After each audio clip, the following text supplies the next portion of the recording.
Hello hi friends, ಇವತ್ತು ಕಿರಿಕ್ಸಾಲೆ ಸೊಪ್ಪಿಂದ ಒಂದು fry ಅಥವಾ ಪಲ್ಯನ ಮಾಡ್ಕೊಳ್ಳೋಣ. ತುಂಬ ಚೆನ್ನಾಗಿರುತ್ತೆ, ಆರೋಗ್ಯಕ್ಕಂತೂ ತುಂಬ ಒಳ್ಳೆಯದು ಈ ರೆಸಿಪಿ. ಅನ್ನಕ್ಕೂ ರೊಟ್ಟಿಗೆ ಒಳ್ಳೆ ಕಾಂಬಿನೇಷನ್ ಅಂತಲೇ ಹೇಳ್ಬೋದು. ಹಾಗೆ ನೀರು ಹಾಕ್ತೇನೆ ಈ ಥರ ಮಾಡಿಕೊಂಡ್ರೆ ತುಂಬ ಟೇಸ್ಟ್ ಇರುತ್ತೆ. ನೀವು ಒಂದ್ಸತಿ ಟ್ರೈ ಮಾಡಿ ಹೇಗೆ ಬಂತು ಅಂತ ಕಾಮೆಂಟ್ ಮಾಡಿ ಫ್ರೆಂಡ್ಸ್. ಪ್ಲೀಸ್ ನಮ್ಮ ಚಾನಲ್ನ ಇನ್ನೂ ಸಬ್ಸ್ಕ್ರೈಬ್ ಮಾಡ್ಕೊಂಡಿದ್ರೆ ಸಬ್ಸ್ಕ್ರೈಬ್ ಮಾಡ್ಕೊಂಡು ವಿಡಿಯೋ ನೋಡಿ. ಇಲ್ಲಿ ನೋಡಿ, ಕಿರಿಕ್ಸಾಲೆ ಸೊಪ್ಪನ್ನ ತೊಗೊಂಡಿದ್ದೀನಿ. ಒಂದು ಕಟ್ಟಷ್ಟಿದೆ ನನ್ನ ಹತ್ರಲ್ಲಿ. ಕಡ್ಡಿ ಸಮೇತ ಬಿಡಿಸ್ಕೊಂಡಿದ್ದೀನಿ. ಸ್ವಲ್ಪ ನೀವೇನಾದ್ರು ಬಲ್ತಿತ್ತು ಅಂದರೆ ಸ್ವಲ್ಪ ಎಲೆ ಸಮೇತ ಬಿಡಿಸ್ಕೊಳ್ಳಿ. ನಾನು ಎಳೆಯದಿರೋದ್ರಿಂದ ಕಡ್ಡಿ ಸಮೇತ ಬಿಡಿಸ್ಕೊಂಡಿದ್ದೀನಿ. ಇದನ್ನು ಮಾಡ್ಕೊಳ್ಳೋದಕ್ಕೆ ಸ್ವಲ್ಪ ಕಡಲೆ ಬೀಜದ ಪುಡಿ ಹಾಕೋದ್ರಿಂದ ಕಡಲೆ ಬೀಜನ ಸಹ ಹುರ್ಕೊಳ್ತಾ ಇದ್ದೀನಿ.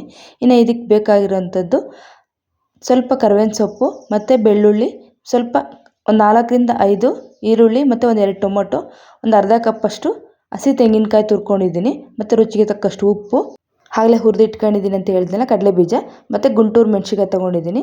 ಇಲ್ಲ ಸಿಪ್ಪೆ ಸಮೇತನೇ ಹಾಕ್ಕೊಳ್ತಾ ಇದ್ದೀನಿ ಕಡಲೆ ಬೀಜನ. ನೀವು ಬೇಕಾದ್ರೆ ಸಿಪ್ಪೆ ತೆಗೆದು ಸಹ ಹಾಕ್ಕೋಬೋದು. ಒಂದು ಮಿಕ್ಸಿ ಜಾರಿಗೆ ಫಸ್ಟು ಹುರಿದಿಟ್ಕೊಂಡಿರೋಂಥ ಒಣಮೆಣ್ಸಿನ್ಕಾಯಿ ಹಾಕ್ಕೊಳ್ತಾ ಇದ್ದೀನಿ, ಮತ್ತು ಕಡಲೆ ಬೀಜ. ಈ ಪಲ್ಯಕ್ಕೆ ತುಂಬ ಟೇಸ್ಟ್ ಕೊಡೋದಂದರೆ ಇದೇನೆ, ಕಡಲೆ ಬೀಜದ ಪುಡಿನೇ. ಈಗ ಇದಕ್ಕೇ ಸ್ವಲ್ಪ ಬೆಳ್ಳುಳ್ಳಿ ಹಾಕ್ಕೊಳ್ತಾ ಇದ್ದೀನಿ ನಾನು. ಕಿರಿಕ್ಸಾಲೆ ಸೊಪ್ಪು ಅಂದರೆ ಕೀಲ್ಗೂ ಒಳ್ಳೆಯದು ಅಂತಂದರೆ, ಆರೋಗ್ಯಕ್ಕಂತೂ ತುಂಬ ಒಳ್ಳೆಯದು. ಈ ಥರ ಮಾಡ್ಕೊಂಡು ತಿನ್ನಿ, ಇನ್ನೂ ಚೆನ್ನಾಗಿರುತ್ತೆ. ಈಗ ಇದಕ್ಕೆ ಸ್ವಲ್ಪ ಉಪ್ಪು ಹಾಕಿ ಮಿಕ್ಸಿಗೆ ಹಾಕ್ಕೊಂಬಂದ್ಬಿಡೋಣ. ಸ್ವಲ್ಪ ತರ್ತರಿಯಾಗಿರಲಿ, ಜಾಸ್ತಿ ಫೈನಾಗಿ ಪೌಡ್ರು ಬೇಡ, ಒಂದು ಸ್ವಲ್ಪ ತರ್ತರಿಯಾಗಿದ್ದರೆ ಸಾಕು. ನೋಡಿ, ಈ ಕಡೆ ಎತ್ತಿಟ್ಕೊಳ್ತಾ ಇದ್ದೀನಿ. ಈಗ ಸೊಪ್ಪನ್ನ ನೋಡಿಸಿದ್ನಲ್ಲ, ಅದನ್ನು ನೀಟಾಗಿ ವಾಶ್ ಮಾಡ್ಕೊಂಡು ಸಣ್ಣದಾಗಿ ಕಟ್ ಮಾಡ್ಕೊಂಡಿದ್ದೀನಿ ನಾನು. ಆದಷ್ಟು ಬೇಗ ಬೇಯುತ್ತೆ. ಒಂದು ಸ್ವಲ್ಪನೂ ಸಹ ನೀರು ಇಲ್ದಂಗೆ ಸೋಸ್ಕೊಂಡು ಇಟ್ಕೊಂಡಿದ್ದೀನಿ ನಾವು. ನೀರು ಜಾಸ್ತಿ ಇತ್ತಂದರೆ ಏನಾಗುತ್ತೆ ಅಂದರೆ ನೀರು ಥರ ಇರುತ್ತೆ. ಅದಕ್ಕೆ ಫಸ್ಟ್ ನಾವು ಈ ಥರ ಎಲ್ಲ ಸೋಸ್ಕೊಂಡ್ಬಿಟ್ರೆ ಚೆನ್ನಾಗಿರುತ್ತೆ. ನೋಡ್ಬೋದು, ನಾನು ನೀರೆಲ್ಲ ಸೋಸ್ಕೊಂಡು ಇಟ್ಕೊಂಡಿದ್ದೀನಿ. ಈಗ ಒಂದು ಪ್ಯಾನ್ ಇಟ್ಬಿಟ್ಟು ಅದಕ್ಕೆ ಒಂದು 2 ಸ್ಪೂನ್ ಆಗೋಷ್ಟು ಎಣ್ಣೆ ಹಾಕ್ಕೊಳ್ತಾ ಇದ್ದೀನಿ. ಸ್ವಲ್ಪ ಎಣ್ಣೆ ಎಲ್ಲ ಚೆನ್ನಾಗಿ ಕಾದ ನಂತರ ಒಗ್ಗರಣೆಗೆ ಸಾಸಿವೆ, ಕರಿಬೇವಿನ ಸೊಪ್ಪು, ಈರುಳ್ಳಿ ಹಾಕ್ಕೊಂಬಿಡೋಣ.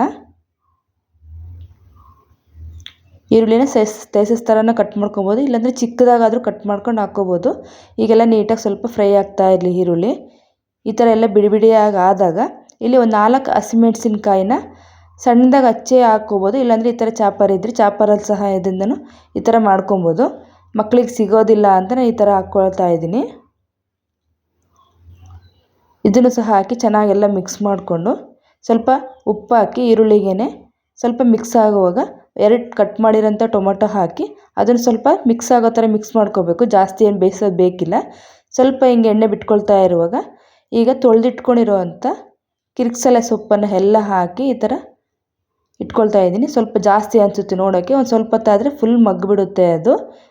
ಈ ಥರ ಮುಚ್ಚಳ ಮುಚ್ಚಿ ಒಂದು 2 ಸೆಕೆಂಡ್ ಬಿಟ್ಟರೆ ಸಾಕು, ಒಂದು 2-3 ಸೆಕೆಂಡು ಅಷ್ಟರಲ್ಲಿ ಸ್ವಲ್ಪ ಹಂಗೆ ಮಗ್ಗುತ್ತೆ ಅದು. ಆಮೇಲೆ ನೀಟಾಗೆಲ್ಲ ಮಿಕ್ಸ್ ಮಾಡ್ಕೋಬೇಕು. ಈರುಳ್ಳಿ ಎಲ್ಲ ಒಂದೇ ರೀತಿಲಿ ನೀಟಾಗಿ ಮಿಕ್ಸ್ ಮಾಡ್ಕೊಂಡ್ರೆ ಆಯ್ತು. ಈಗ ನೋಡಿ, ಎಲ್ಲ ನೀಟಾಗಿ ಈ ಥರ ಮಿಕ್ಸ್ ಮಾಡ್ಕೊತಾ ಇದ್ದೀನಿ. ನೀರೆಲ್ಲ ಬಿಡ್ತಾ ಇದೆ ನಮಗೀಗ. ನೋಡಿ, ನಾನು ಇಷ್ಟು ನೀರು ಸೋಸ್ಕೊಂಡು ಇಷ್ಟು ನೀರು ಬಿಡ್ತಾ ಇದೆ. ಈಗ ಆದಷ್ಟು ನಾವು ಲೋ ಫ್ಲೇಮಲ್ಲಿ ಈ ಥರ ಮುಚ್ಚಳ ಮುಚ್ಚಿ ಚೆನ್ನಾಗಿ ಕುಕ್ ಆಗೋ ಥರನೂ ಬೇಯಿಸ್ಕೋಬೇಕು ನಾವು. ಯಾಕೆಂದರೆ ಕಡ್ಡಿ ಸಮೇತ ಹಾಕಿರ್ತೀವಲ್ಲ, ಕಡ್ಡಿ ಎಲ್ಲ ಸ್ಮ್ಯಾಶ್ ಆಗೋವರೆಗೂ ಬೇಯಿಸ್ಕೋಬೇಕು. ಸೊಪ್ಪೇನು ಬೇಗ ಬೆಂದ್ಬಿಡುತ್ತೆ. ಸ್ವಲ್ಪ ಕಡ್ಡಿ ಸ್ಮ್ಯಾಶ್ ಆಗೋವರೆಗೂ ಅದು ಸಾಕು. ನೋಡಿ, ಈಗ ನೀರೆಲ್ಲ ಹಿಂಗಿ ಕಡ್ಡಿ ಸಹ ಬೆಂದಿದೆ ಫುಲ್ಲು. ಈ ಥರ ಆದರೆ ಸಾಕು ನಮಗೆ. ಈಗ ಇದಕ್ಕೇನೆ ನಾವು ಹುರಿದಿಟ್ಕೊಂಡಿರೋ ಕಡಲೆ ಬೀಜ, ಒಣಮೆಣ್ಸಿನ್ಕಾಯಿ ಹಾಕಿ ಮಿಕ್ಸಿಗೆ ಹಾಕ್ಕೊಂಡಿದ್ವಲ್ಲ, ಆ ಪುಡಿನ ಹಾಕ್ಕೊಳ್ತಾ ಇದ್ದೀನಿ ಇದಕ್ಕೆ. ನಿಮ್ಗೆ ಎಷ್ಟು ಬೇಕೋ ಅಷ್ಟು ಹಾಕ್ಕೋಬೋದು, ನಮ್ಗೆ ರುಚಿಗೆ ತಕ್ಕಷ್ಟು. ಇದನ್ನೊಂದು ಪುಡಿ ಒಂದು ರೆಡಿ ಇತ್ತು ಅಂದರೆ ನಾವು ಬೇಗನೆ ಪಲ್ಯ ಮಾಡ್ಕೊಂಬಿಡ್ಬೋದು, ಈಸಿಯಾಗೇ ಆಗುತ್ತೆ. ಈಗ ಇದಕ್ಕೇನೆ ಒಂದು 3 ಸ್ಪೂನಷ್ಟು ಹಸಿ ತೆಂಗಿನಕಾಯಿ ತುರಿ ಹಾಕ್ಕೊಳ್ತಾ ಇದ್ದೀನಿ. ಹಸಿ ತೆಂಗಿನಕಾಯಿ ತುರಿ ಇಲ್ಲ ಅಂದ್ರೂ ಸಹಿತ ಈ ಸತಿ ಈ ಥರ ಕಡಲೆ ಬೀಜದ ಪುಡಿ ಒಂದು ಹಾಕ್ಕೊಂಡು ಮಾಡಿಕೊಂಡ್ರು ಸಹ ತುಂಬಾ ಚೆನ್ನಾಗಿರುತ್ತೆ. ಈಗ ಇದನ್ನೆಲ್ಲ ನೀಟಾಗಿ ಸೊಪ್ಪಿಗೆ ಒಂದೋ ಥರ ಚೆನ್ನಾಗಿ ಮಿಕ್ಸ್ ಮಾಡ್ಕೊಂಬಿಟ್ರೆ ಪಲ್ಯ ರೆಡಿ ಆಗುತ್ತೆ. ನನಗೆ ಸ್ವಲ್ಪ ಖಾರ ಕಡಿಮೆ ಅನ್ನಿಸ್ತಾ ಇತ್ತು ಇನ್ನು, ಅದಕ್ಕೆ ನಾನು ಇನ್ನು ಸ್ವಲ್ಪ ಕಡಲೆ ಬೀಜದ ಪುಡಿನೇ ಆ್ಯಡ್ ಮಾಡ್ಕೊತಾ ಇದ್ದೀನಿ ನಾನಿಲ್ಲಿ. ಅಷ್ಟೇ, ಇದನ್ನೆಲ್ಲ ಹಾಕಿ ನೀಟಾಗಿ ಇನ್ನೊಂದು ಸತಿ ಚೆನ್ನಾಗಿ ಮಿಕ್ಸ್ ಮಾಡ್ಕೊಂಬಿಟ್ರೆ ಪಲ್ಯ ರೆಡಿ ಆಗುತ್ತೆ. ಹೇಳ್ತೀನಲ್ಲ, ರೊಟ್ಟಿಗಂತೂ ತುಂಬಾ ಚೆನ್ನಾಗಿರುತ್ತೆ ಈ ರೆಸಿಪಿ. ನಾನು ಇಲ್ಲಿ ಅನ್ನದ ಜೊತೆ ಸರ್ವ್ ಮಾಡ್ಕೊತಾ ಇದ್ದೀನಿ. ನೀವು ಒಂದು ಸತಿ ಟ್ರೈ ಮಾಡಿ ಹೇಗೆ ಬಂತು ಅಂತ ಕಾಮೆಂಟ್ ಮಾಡಿ.